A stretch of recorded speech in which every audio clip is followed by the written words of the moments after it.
पिछले एपिसोड में हमने देखा रामलो सीता को एलिमिनेट होने से बचा लेती है, जिसके बाद दोनों और ज़्यादा पास आ जाते हैं और देखते देखते आखिरी परीक्षा का दिन आ जाता है, जिसमें उन दोनों को पिछली कुमारी का पहना हुआ कुछ चुनने को बोला जाता है, जिसमें सीता भरोसा करके कुछ चुनती है।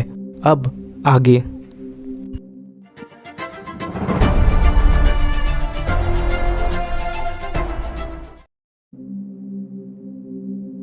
मुझे यकीन नहीं हो रहा है, मैं बस ऐसे ही हार गई। मुझे हारने से कोई फ़र्क नहीं पड़ता, मुझे बस इस बात से फ़र्क पड़ रहा है कि मैं किसी ऐसे से हार गई जो इस टेस्ट के लिए प्रिपेयर्ड भी नहीं थी। मैंने ये कर दिखाया हादुरु।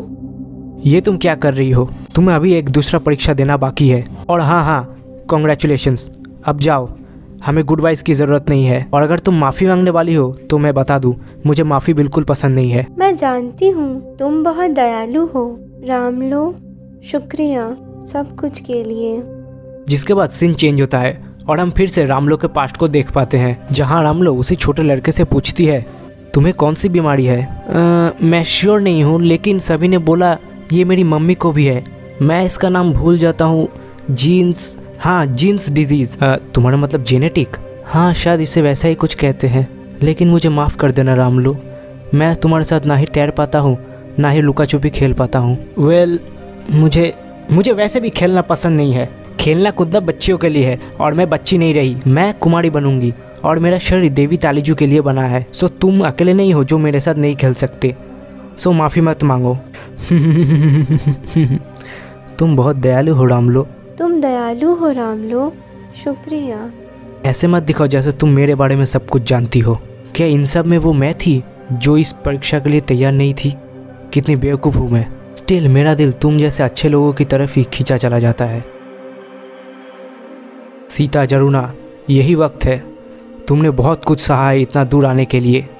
अब तुम ही आखिरी बची हो और अब तुम्हें अपने आप को देवी तालीजू की सेवा के लिए वर्दी प्रूफ करना होगा। और यही से तुम्हारे कुमारी बनने का आखिरी परीक्षा आज रात को शुरू होगा। आज रात?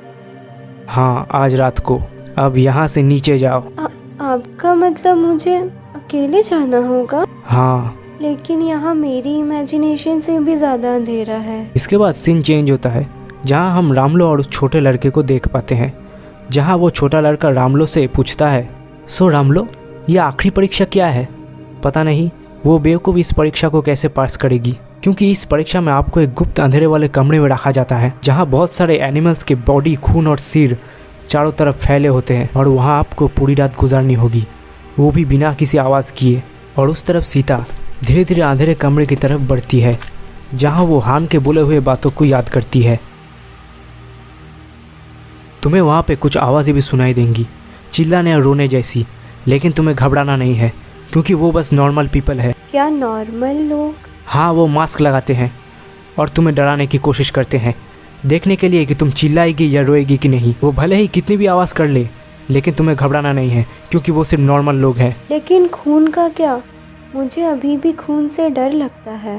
तुम्हें पता है सीता, जब तुम्हारा दिल धड़कता है, खून तुम्हारे सारे शरीर में बहता है, और जब खून शरीर से बाहर आता है तो तुम्हें डरना नहीं चाहिए, क्योंकि इसका ये मतलब है कि वो पर्सन दर्द में है और उसे तुम्हारी मदद चाहिए। सीता, तुम देवी बनने के लिए ही पैदा हुई हो, सो डरना मत, क्योंकि तुम्हारे साथ मैं हूँ। अगली सुबह होती है और हम देखते हैं सारे लोग अगली कुमारी के बारे में ही बात कर रहे होते हैं। उसकी बॉडी सारे दोस्त से मुक्त होंगी, उसकी आंखें पवित्र काले रंग जैसी होंगी, उसकी माता पिता दोनों जिंदा होंगी, और उन सब लड़कियों में जो सिद्धार्थ गौतम की तेज रखते हैं, उनमें से कोई एक ही कुमारी बन पाती है और सिर्फ उसे ही कहा जाएगा अगली कुमारी। सीता कुमारी बन के बाहर आती है और सीता को देख के काठमांडू के सारे लोग झूम उठते हैं। क्या आप देख रहे हो मिस्टर? आई होप आप मुझे कॉन्ग्रेचुलेट करने आए हो। हादुरु, क्या तुम भी मुझे देख सकते हो? मुझे आपकी बहुत याद आ रही है माँ। अरे देख के चलो, कहाँ जा रहे हो? ओह सॉरी, मुझे माफ़ कर देना।